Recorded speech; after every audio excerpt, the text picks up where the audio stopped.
Hi Nadia, I just want to say thank you so much for answering these questions for me.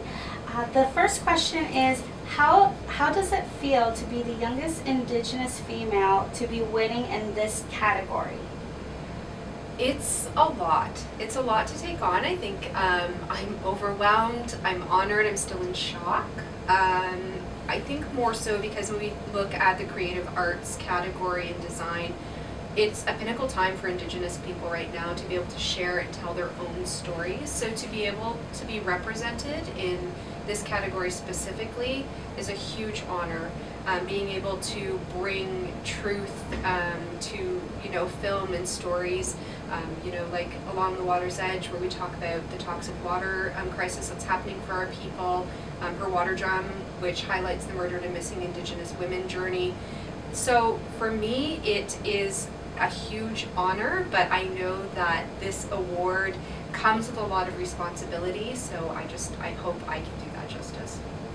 And with that being said, where do you see yourself in the next 5 years? Oh, the 5-year question. I think it's hard for me to say, because if I think back 5 years, I definitely would not have thought I'd be here.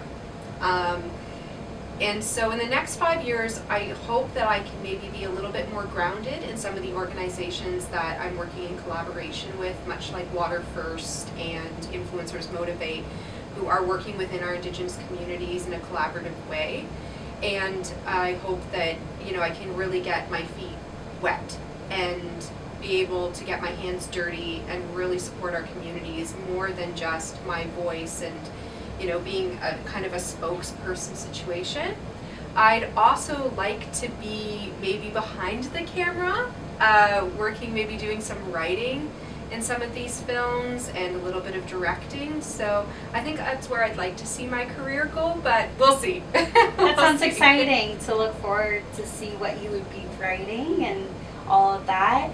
And my follow-up question would be, what are your biggest accomplishments right now?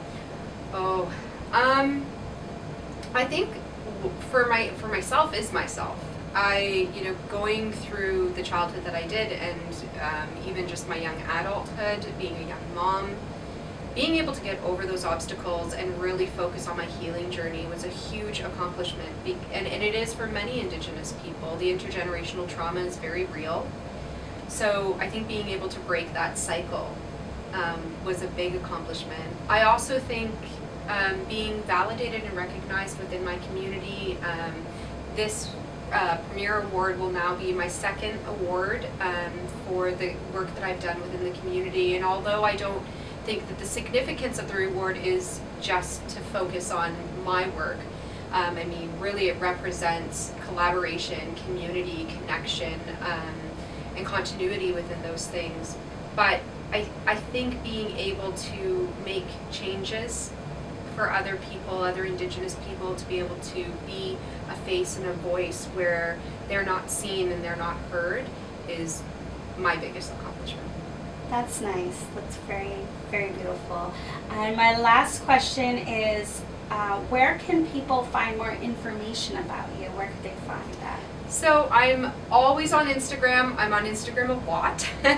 And I recommend that that's where people go, not just to see me, but I do a lot of book recommendations, podcast recommendations, films that people can see to gain more education on Indigenous issues here in Canada today, and also the historical pieces. So I use that platform also as a way to reach as many people as I can, to have them come on board with us, stand with us, and to understand that we need to do better here in Canada, not just for Canadians, but for all of the people that live on this land, and more importantly for the original peoples of this land. Well, thank you so much for answering all my questions. Thank you for having me. Thank you, Nadia.